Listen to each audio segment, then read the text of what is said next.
And as Denise mentioned, expected to speak about 40 to 45 minutes and just about to start. And the big question is, how does he plan to get this done when he's a Republican governor and he's dealing with a Democratic, largely Democratic legislature? So it looks like everyone in the hall is standing up now, getting ready to welcome our brand new governor, Joe Lombardo, from Clark County. So let's dip in now and listen to this for the duration.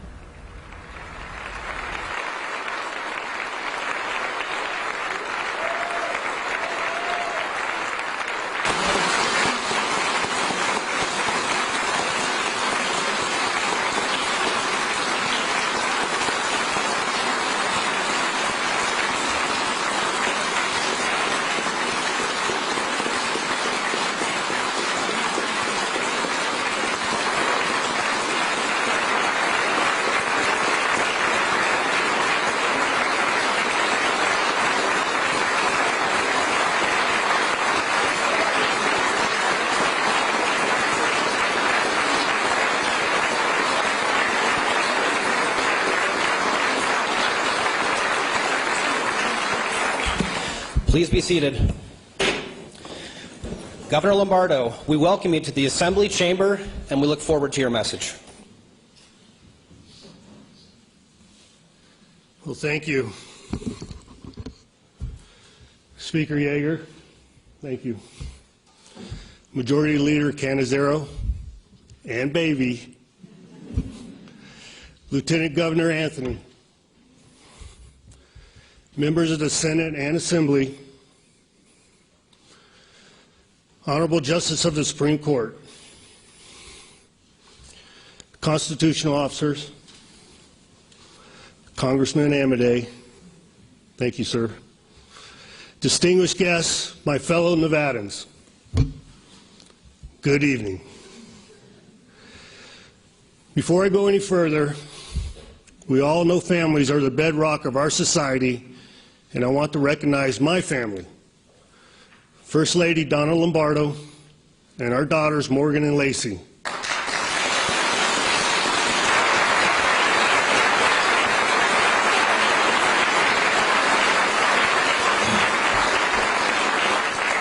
Unfortunately, Morgan couldn't be here tonight, but I'd like to introduce you to my one-year-old grandson, Teddy.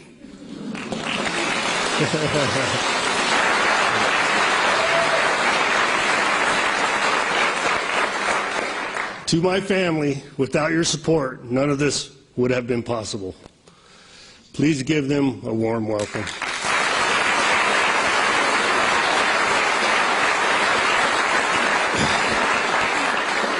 I'd like to acknowledge each of your families. We all understand the sacrifices they make so that we can be here. Their service to our state is no less significant than ours. My sincerest thanks to your families.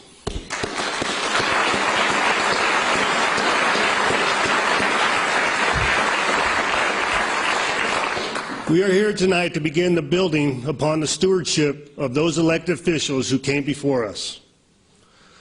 I would like to pause to remember some Nevada leaders who have gifted us their legacy.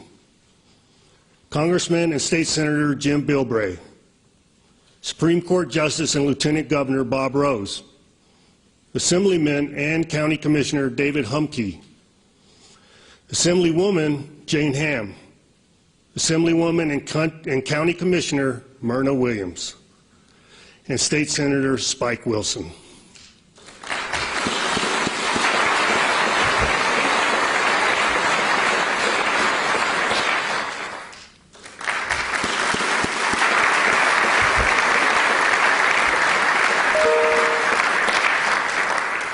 And a special remembrance of a Nevadan who served in the Assembly 54 years ago, albeit for only one term, but a man, whether you agreed with him or not, never stopped fighting for Nevada all the way to the top.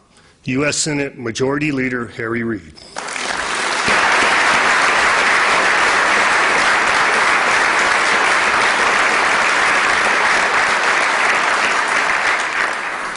Join me for a moment of reflection as we extend our thoughts and prayers to the Reid family and the families of those whose generous contributions to our state will be remembered.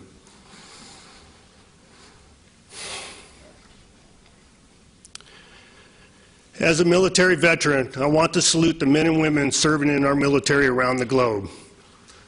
We should all be proud of the fact that Nevada has National Guard members stationed in numerous foreign countries.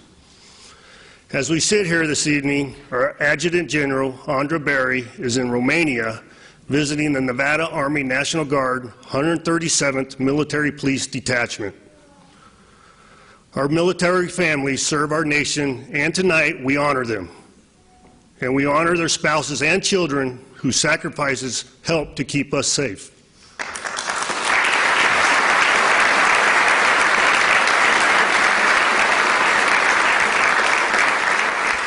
On behalf of a profoundly grateful state, we appreciate all they do to defend our liberties. Our veterans deserve nothing less than our best efforts. Yes.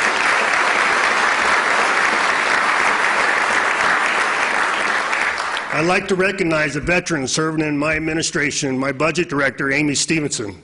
Amy, where are you? Oh, there she is.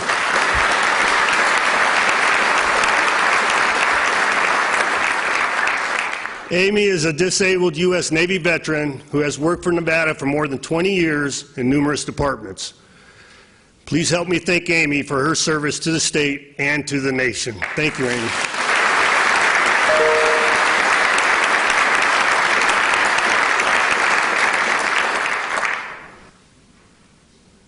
Uh-oh. It looks like it's Teddy's bedtime.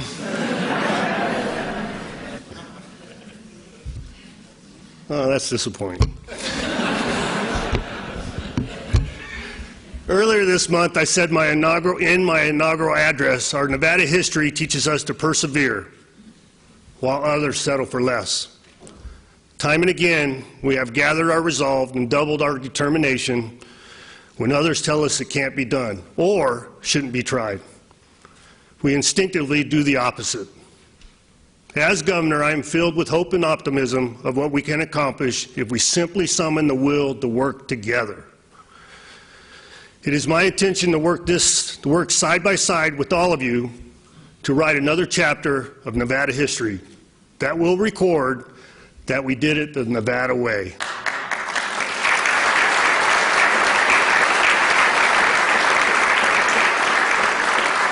Never give up and never stop dreaming. I'm here to say to you tonight, our state of the state is growing stronger every day.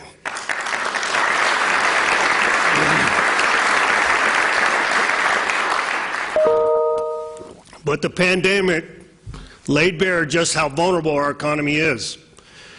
And in an unexpected twist of fate, the pandemic also created, for the first time in many years, an unprecedented budget surplus. With this in mind, my remarks will be candid. On one hand, we have exciting opportunities within our grasp, but on the other, we must not allow ourselves to give way to the temptation to overspend. We must remain dedicated to the twin propositions of saving for and guarding against the next unexpected event that shakes our economy and rattles our livelihoods. As a former Nevadan named Samuel Clemens, better known by the pen name Mark Twain, once wrote, quote, "The secret to getting ahead is getting started," end quote. My fellow Nevadans, let's get started.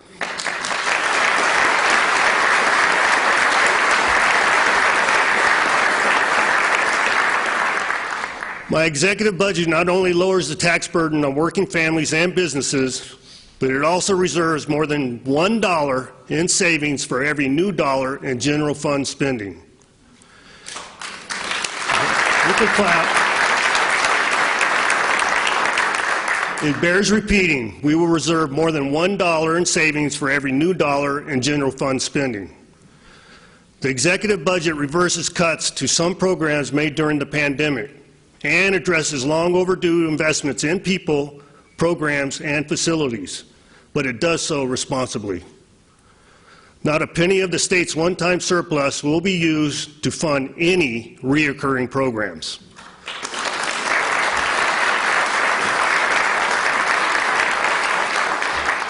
For example, by using one-time money to fund $412 million in deferred maintenance and planning costs, taxpayers get safer, more efficient, and more functional state buildings.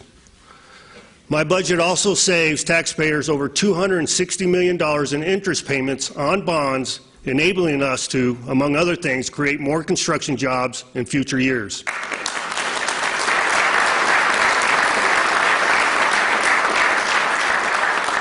In simple economic terms, we're buying with cash instead of credit.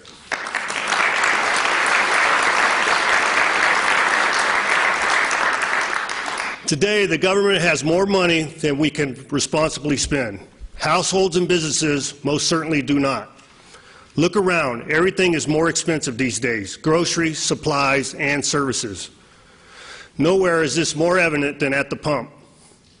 The price of gasoline in Nevada has averaged more than $4 per gallon in the past year, nearly $1 higher than the national average. I'm proud to announce my executive budget suspends the state motor vehicle fuel tax for the next 12 months.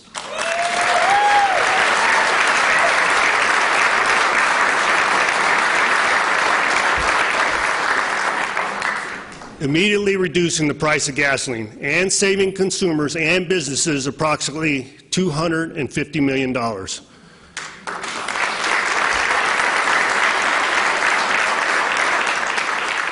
In terms of a family of four, that translates to hundreds of dollars a year in savings. Working with local gas station operators, the petroleum industry, and the Attorney General's Consumer Affairs Division, we will make certain that these savings exclusively benefit taxpayers.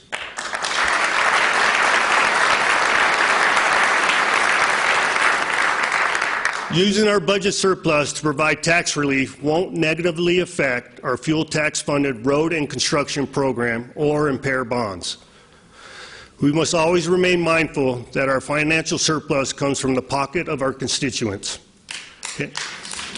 There you go. Yes.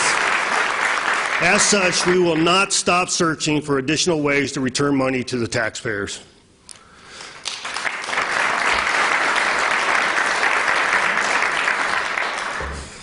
In that same spirit, my budget lowers the modified business tax rate by 15% to 1.17%.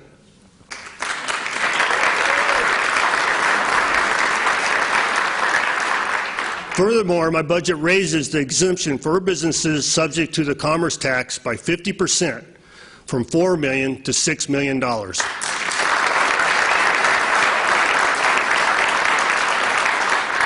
This represents the first time the commerce tax exemption has been adjusted in favor of the taxpayers ever. These tax reductions ensure that rising prices don't create increased burdens for Nevada businesses. No sunsets, no court decisions, no gimmicks, just plain old-fashioned tax cuts that allow Nevadans to keep more of what they earn.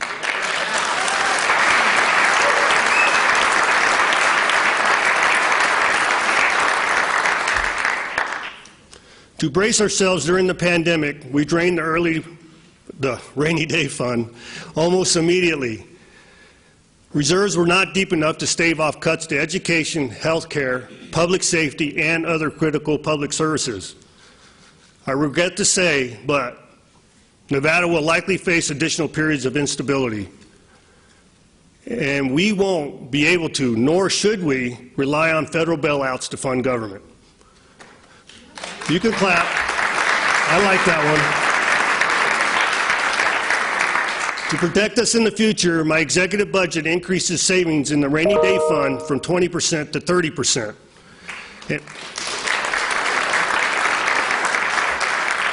And fully funds that account. In other words, we will place another $630 million in the rainy day fund to be used when dark clouds again gather on the horizon.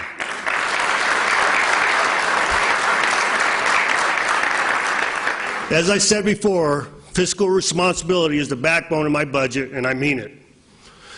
Overall, my budget sets aside more than $2 billion in total savings to safeguard against cuts to education and critical programs in the years to come.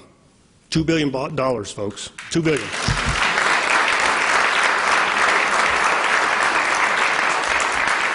Including those savings is $315 million for the Nevada Way Fund, a new sub-account to be used for transformational economic development projects and critical infrastructure needs in areas such as emerging markets in the north and south ends of the Las Vegas Valley, as well as in other emerging markets in Nevada. Approval of the Nevada Way funds will be authorized by the newly formed Nevada Way Leadership Committee, made up of the governor and the bipartisan leadership of the Nevada legislature.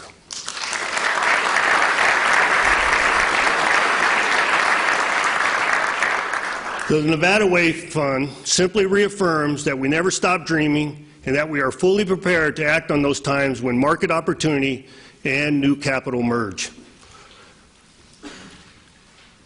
In matters of our children's education, I think the best politics is no politics.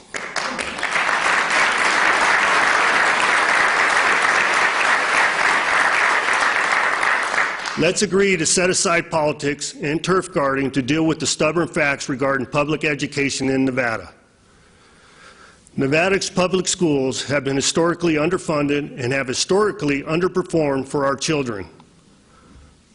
Both of those facts must change.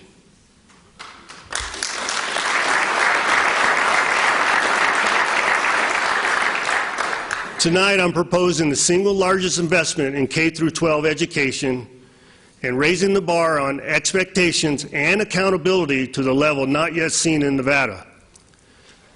My budget contains $2 billion in new funding for our students.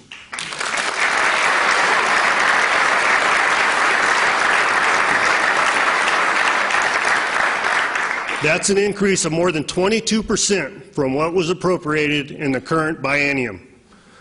That's $2 billion new dollars for literacy, for instruction, for our children.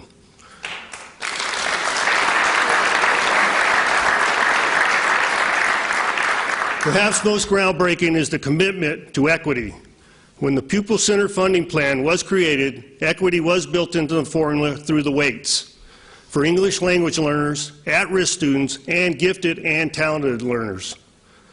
I'm exceedingly proud to announce that my budget fully funds the targeted weights in the pupil-centered funding plan, streamlining those dollars to the classrooms and students who need it most.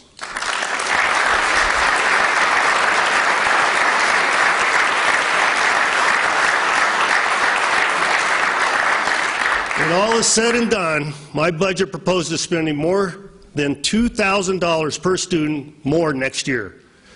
After years of celebrating $100 here and there, this investment is truly historic.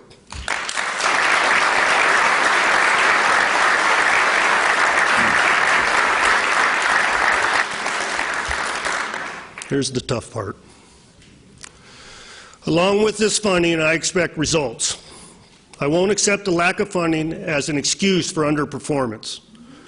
I'll be working with the state superintendent to ensure our system of accountability and transparency are robust and enforced. If we don't begin seeing results, I'll be standing here in 2 years calling for a systematic change in the governance and leadership in K-12 education.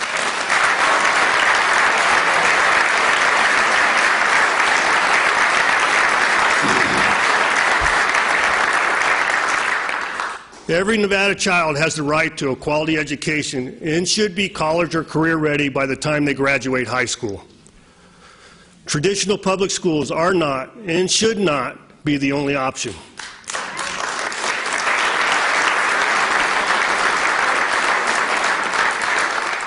Private schools, magnet schools, charter schools, micro schools, virtual schools, and homeschooling are all viable alternatives. That can increase the potential for student success.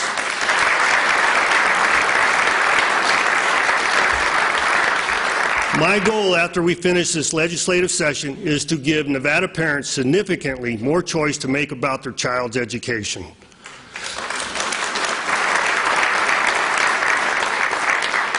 I will be submitting legislation to create the Office of School Choice within the Department of Education to ensure students and their parents have the information they need to evaluate every available option, and that all education providers are held to similar standards.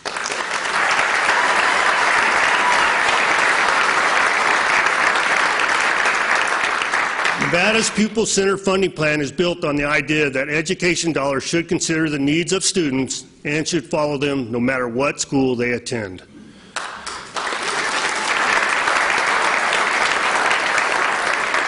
For the first time, parents will have an advocate inside government promoting the expansion of school choice in Nevada.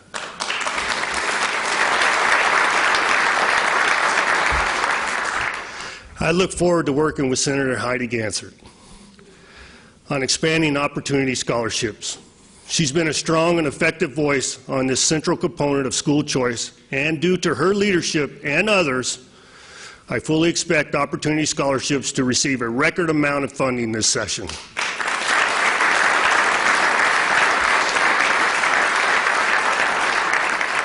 In total, my executive budget puts more money in public K-12 schools and introduces more student and parental choices than any budget in Nevada history.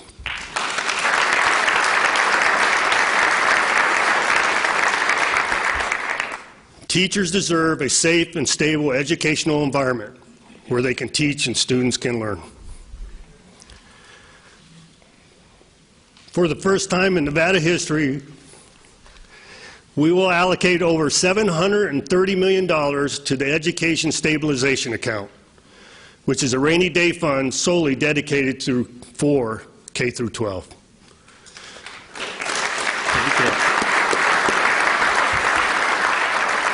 Interest from this account will be innovatively used to provide scholarships to Nevada high school graduates who attend Nevada colleges or universities and who are willing to teach in Nevada schools for at least 5 years.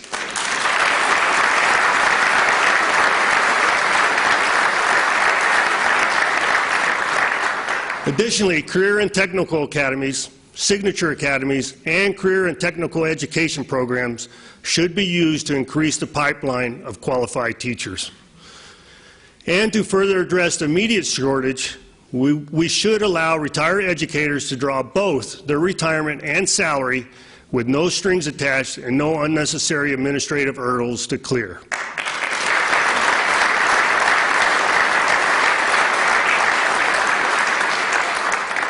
To help keep the teacher pipeline full, my budget includes funding for the Teacher Nevada Scholarship Program, which provides $30 million in stipends and tuition for student teachers. Come on.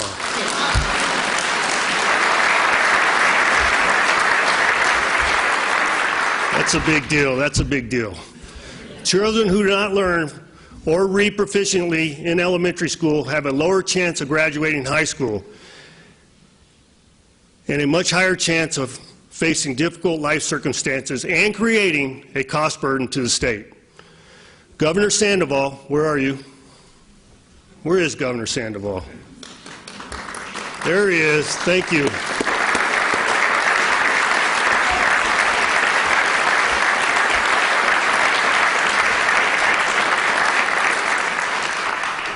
Governor Sandoval championed Nevada's Read by 3 law in 2015.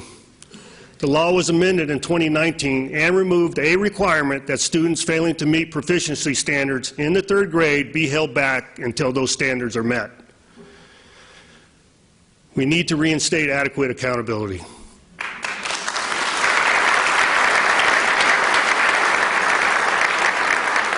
Therefore, I will be imposing a new 5-year rule. Schools have 5 years to improve literacy scores and to ensure that students who are not proficient in reading do not advance beyond the 3rd grade until they are brought up to grade level.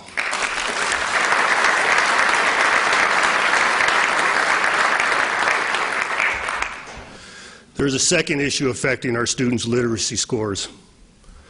Far too many students are already behind before they ever attend their first day of kindergarten. My budget appropriates $60 million to continue and expand pre-K opportunities.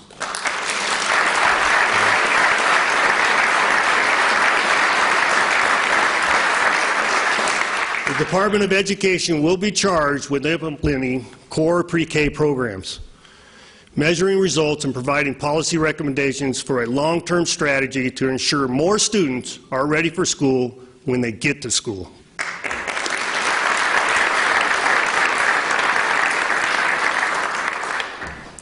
In 2019, the legislature passed AB 168, commonly referred to the Public School Restorative Justice Law. While well-intended, this law has led to instances of disruptive and dangerous situations in schools across the state.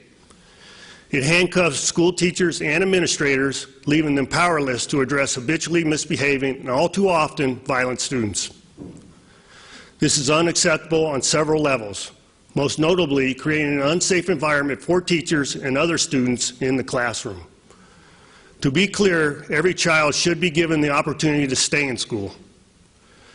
But there are objective limits, and there should be no issue with temporary removal of a disruptive student resulting in an immediate meeting with parents or guardians.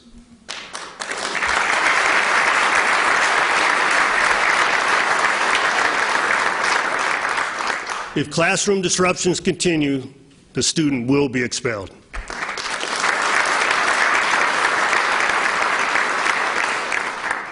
We have two Nevada educators from Las Vegas and Sparks among us, who both recently experienced physical assault in their classrooms.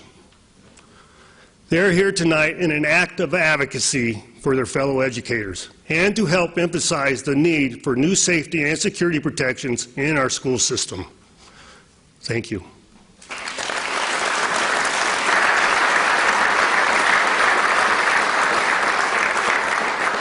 These teachers and other teachers just like them deserve our trust and admiration. To those of us in this room and to those listening and watching, let's show these teachers how much respect and support we have for them. Thank you.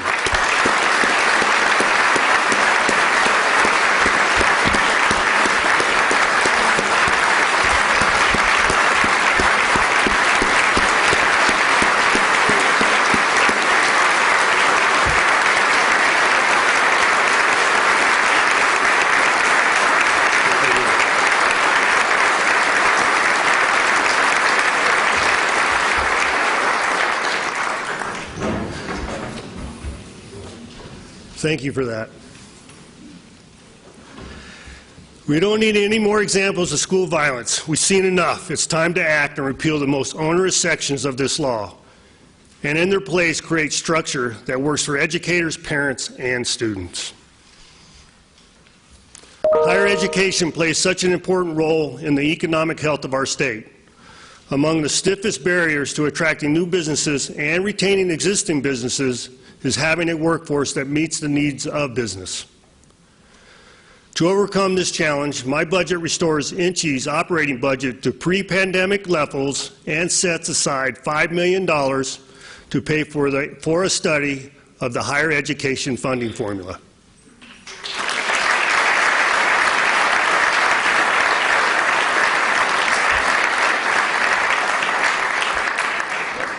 He probably won't smile after this. Part of that funding study will require increased transparency and accountability for higher education institutions, including their self-supported budgets.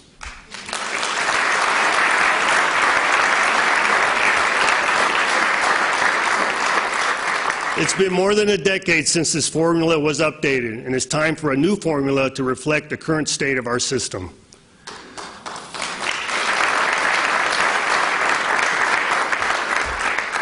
We will also increase funding for workforce innovation to better respond to the needs of various organizations for workforce training. Invest $75 million for the long-term stability of the state's Millennium Scholarship Program.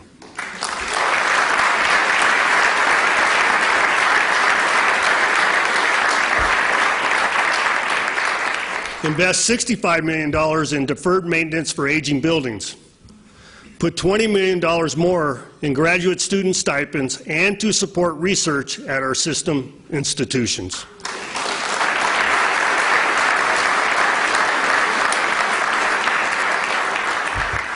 Nobody clap for fixing the buildings? It's not sexy, right? Add $9 million to build up the faculty at UNLV Medical School so that we can accommodate more medical students.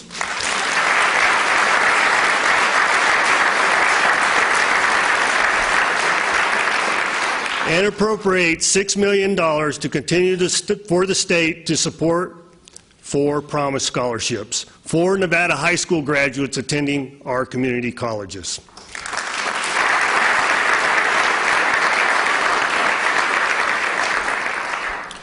There may be no more dysfunctional part of state government than in the services provided to our workforce. Delays, fraud, and system failures have become commonplace.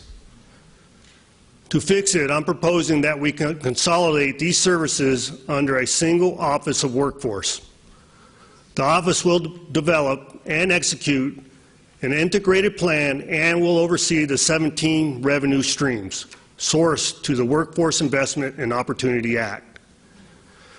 Right now, we have 5 state agencies, the university system, and local governments administering over $200 million workforce dollars. They are not aligned, much less coordinated. Right now, we largely ignore the vital connections between our workforce programs, our public schools, and our colleges and universities. They must function as a single integrated system.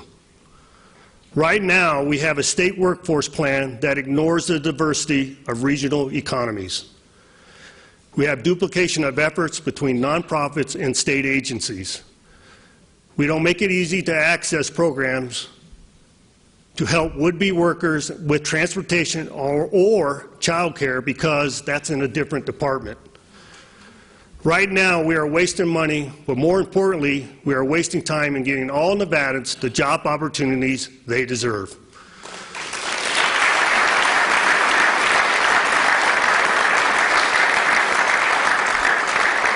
The Office of Workforce can be the solution to this dysfunction.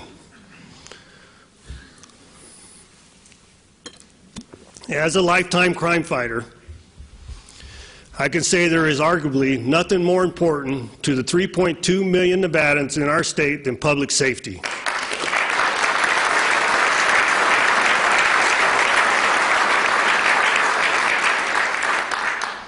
AB 236 from the 2019 legislature introduced sweeping reforms on our criminal justice system.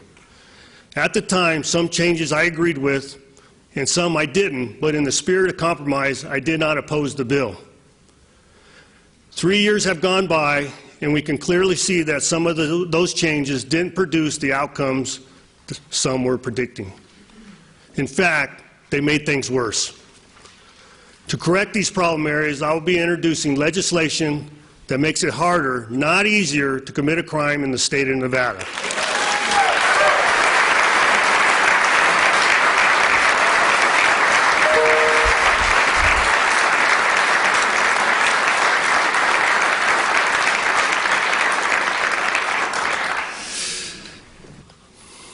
My bill will include holding career criminals accountable by strengthening the habitual enhancement for those offenders who repeatedly victimize the community, strengthening the definition of domestic battery by strangulation, protecting businesses by lowering the felony theft threshold, empowering judges and probation officers to impose tougher sanctions to...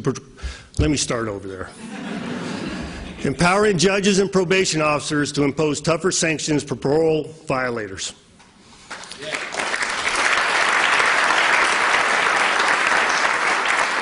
Disallowing diversion for crimes against children and the elderly.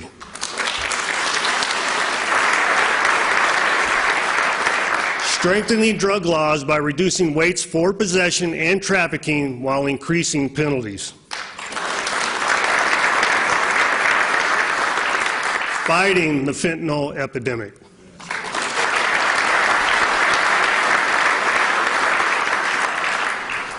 Fentanyl, possession in any amount, should be a Category B felony.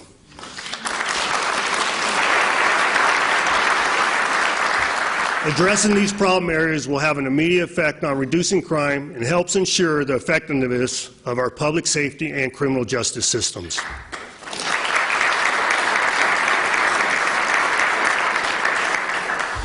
If we look a little closer, there are clear disparities in Nevada public safety compensation structure, and it's unfair.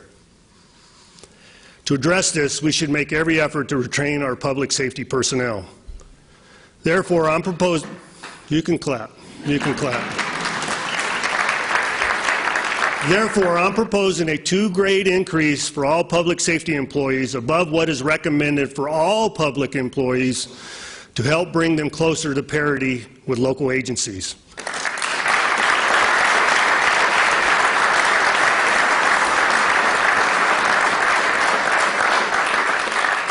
And to ensure we are no longer the training ground for local government police forces.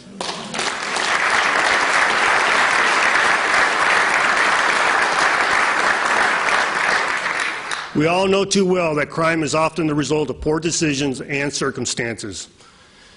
Incarceration should be the last resort. However, jails and prisons are all too often places where we house those we have failed to educate, failed to treat, or otherwise failed to get them the help they need.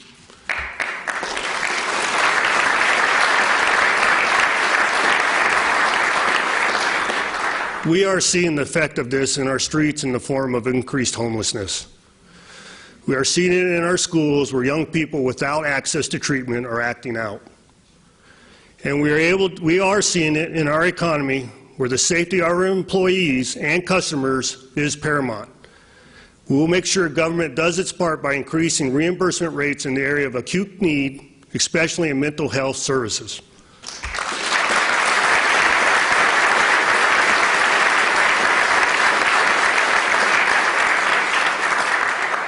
My budget includes an enhancement in Medicaid to expand community behavioral health centers.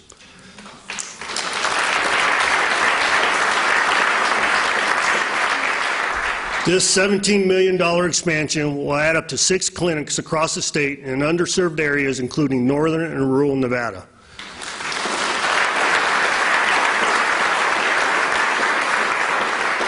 Ensuring more mental health services are available to anyone in need, regardless of their ability to pay.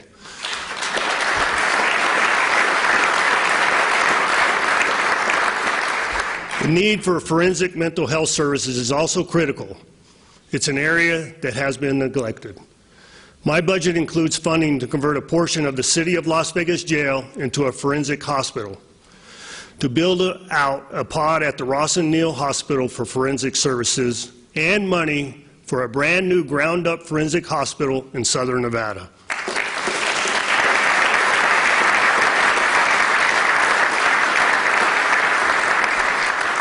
I look forward to working with the legislature to fund these projects. Nicole.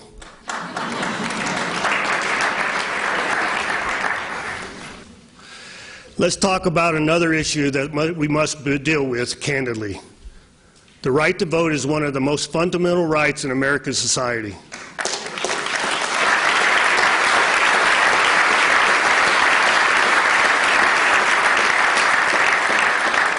It is not only important that the process itself has integrity, but also that the people of Nevada have confidence that the process is free and fair.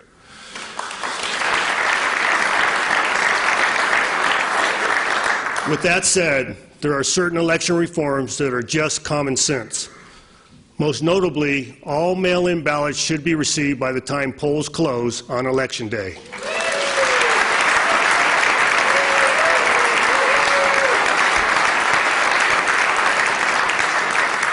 As opposed to 5 p.m. 4 days following an election. I'm sorry. Cisco gave me a dirty look.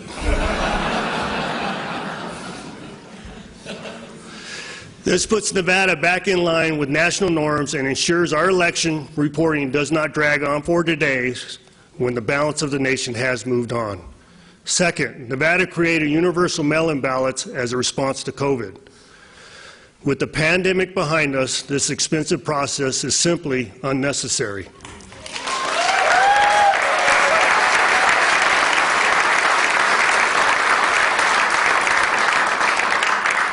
Anyone who wants or needs a mail-in ballot should have every right to request and receive one.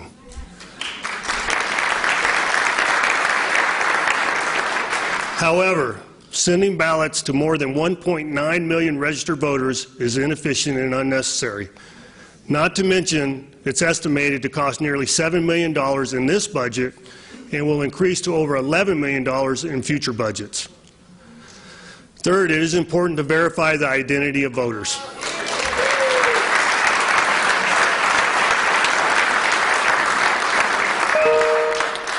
Signature verification is a time-intensive and cumbersome process. We require people to have a valid form of identification to get on a plane, to operate a motor vehicle, or to purchase alcohol and cigarettes, etc., but not to cast a vote in an election. This is illogical.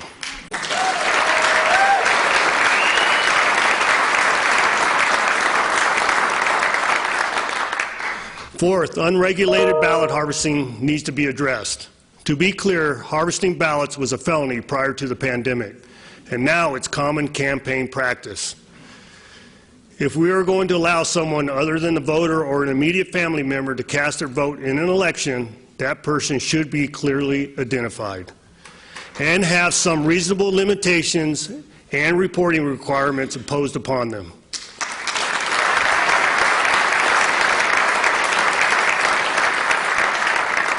Finally, Nevada needs to end partisan redistricting.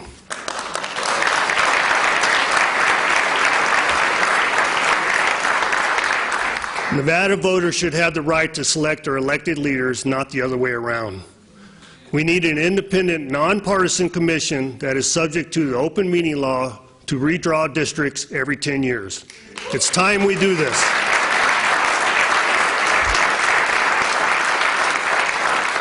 Mark my words, if the legislature can't make meaningful progress in this critical area, these reforms should be placed before the voters during the next election.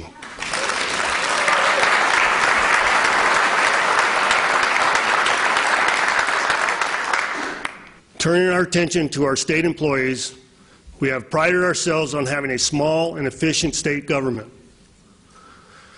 In fact, the most recent U.S. Census on governments ranks Nevada second to last in terms of state employees per 1,000 residents. No, don't applaud for that.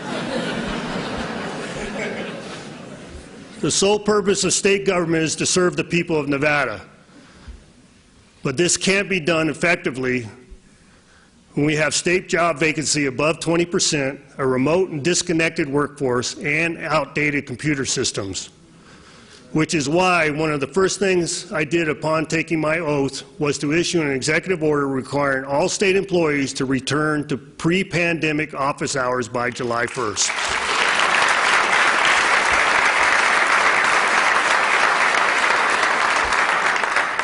The truth is, we ask our state employees to do their jobs, but we're not paying fair wages for a fair day's work. They deserve better.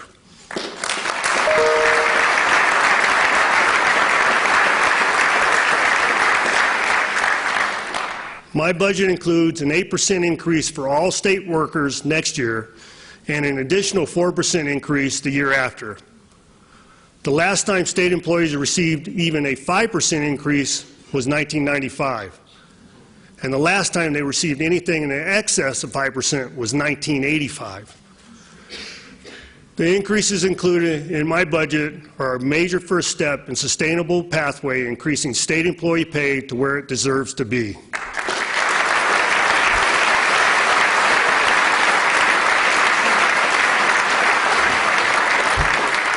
Moreover, retention of our existing employees is also critical. As such, my budget includes $2,000 annual bonuses for every executive branch state employee to be paid quarterly. They shouldn't have to wait until July 1st, though. I've included money to pay out those $500 quarterly bonuses starting this fiscal year. And I'm asking the legislature to pass a supplemental appropriation as one of its first bills to fund these bonuses starting at the end of March.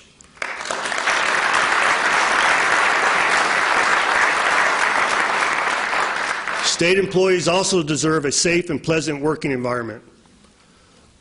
Of the last 3 major state office buildings constructed, one has been torn down, the other is getting a roof replaced, and the Grant Sawyer building needs major rehabilitation. My capital improvement budget includes funding for refurbishment of existing buildings and money for 3 new state office buildings so our employees can provide services to our constituents in a safe and stable workspace.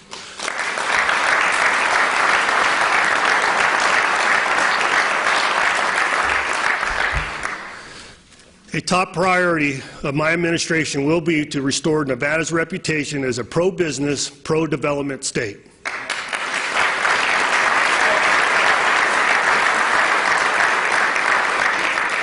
I think we can all agree Nevada should be the most entrepreneurial-friendly state in the nation.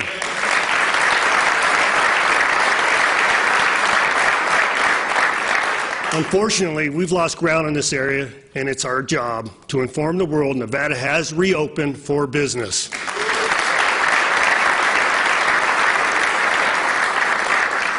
Our best opportunities for economic growth are providing a pro-business environment for the 350,000 businesses that currently call Nevada home, and offering a pro-development invitation for the expansion of new businesses and industry.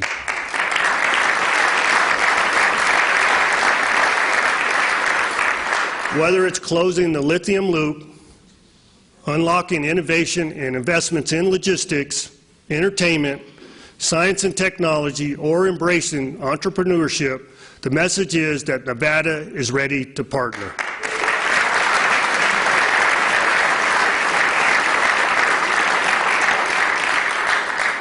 Case in point, I'm looking forward to joining Elon Musk and the team of Tesla tomorrow when they unveil plans to build a brand new $3.5 billion advanced manufacturing facility in northern Nevada for the company's all-electric semi-trucks.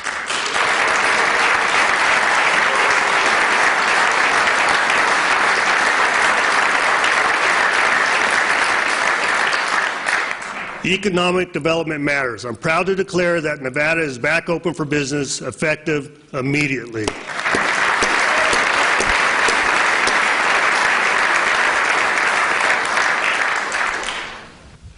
With that said, proceeds from our economic investments must be responsibly reinvested, and we must ensure they are used to address the transportation, education, housing, and public safety demands created by our continued growth.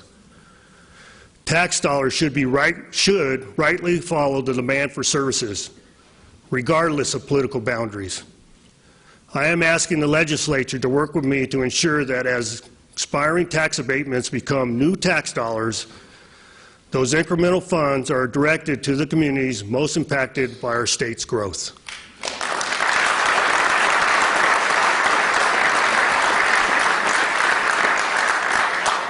Finally, we all know Southern Nevada has long been the entertainment capital of the world and has become the mecca for professional sports.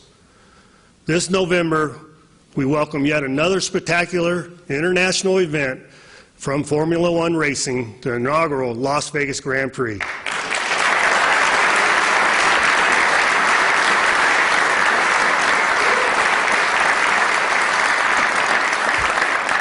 Please make welcome Stefano Domenicali,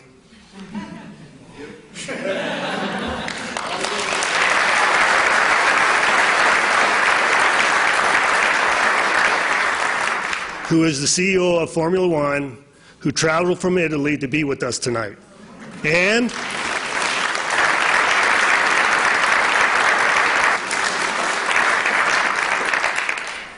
I'm looking to see if he'll let me drive one of those things. And Renee Wellum, the CEO and President of the Las Vegas Grand Prix.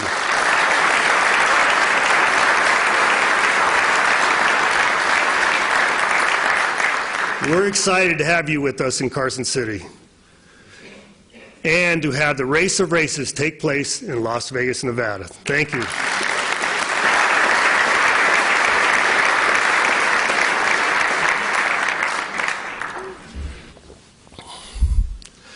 Speaking of hospitality and gaming, concerns have surfaced related to a lack of balance between the gold standard of our gaming regulations and the time required to gain approval from the Gaming Control Board lab for new product.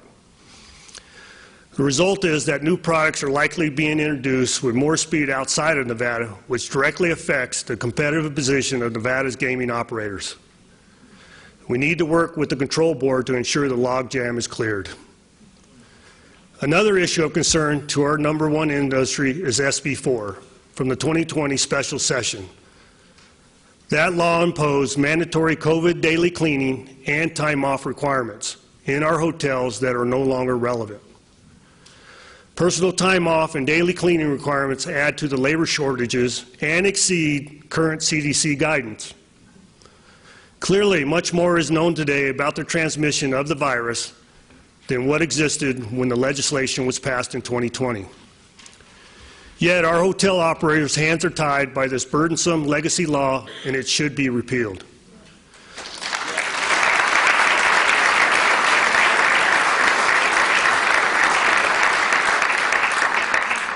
Let's make it one of the first bipartisan things we get done this session.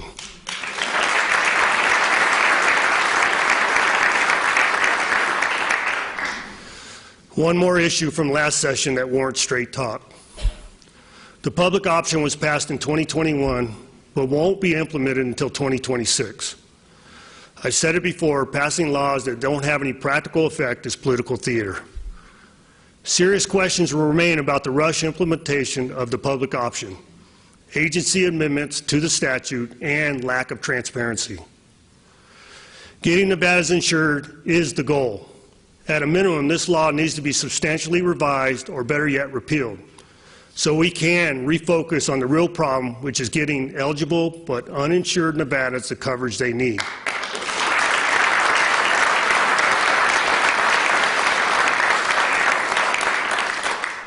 I'll call your attention to another area of challenge and opportunity: energy. California does not have enough electric generation within its own state to meet its electricity needs, and is now relying on the broader Western electric market to import energy.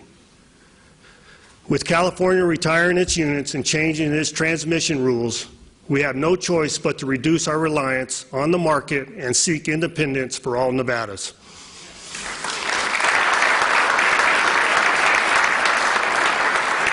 To address this, I will issue an executive order that allows electric providers to develop dedicated in-state generation resources to ensure that we are no longer forced to rely on the broader electric market.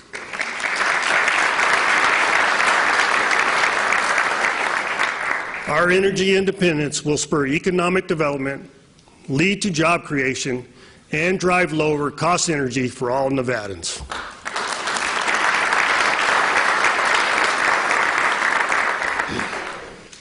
Our greatest challenge over the next decade may very well be water. Dealing with it will require partisanship and leadership. Partnership. Did I say partisanship? Sorry. Partnership. The Colorado River is, there you go. The Colorado River is in the midst of a 22-year drought, and Lake Mead is at its lowest level since 1937.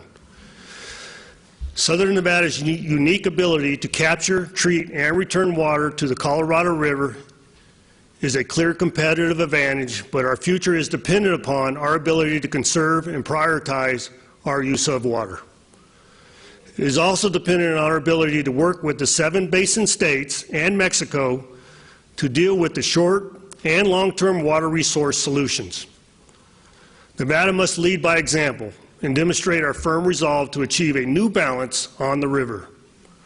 Going forward, I will be more involved, along with Nevada's best water experts, in future negotiations with other states, purveyors, and users to bring about necessary change.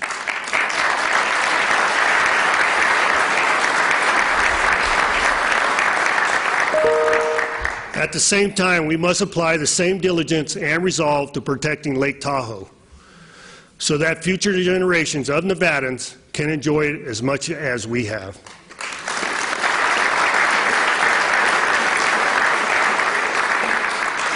There is no simple solution to these complicated water challenges, but we must be assured that our neighbors share the same commitment that we ask of ourselves.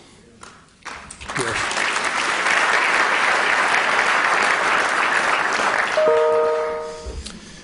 Another issue that requires action is the timely release of public lands.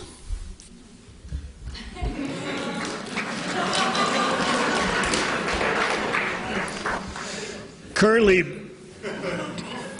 BLM management has jurisdiction of over 48 million acres in Nevada. I would like to see us, in coordination with our congressional delegation, promote a more predictable approach to the timely release of federal lands.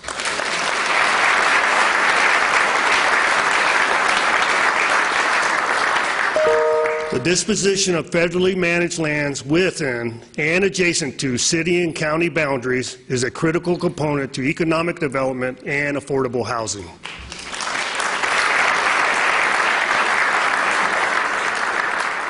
It has been said that the soul of Nevada can be found in the people and places that make up our rural counties.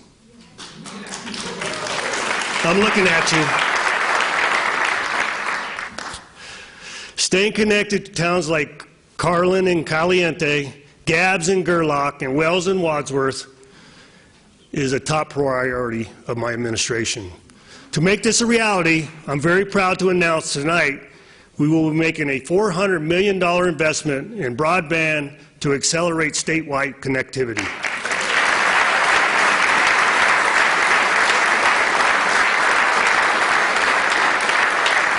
In addition, it's critical that the governor's office be knowledgeable about rural affairs.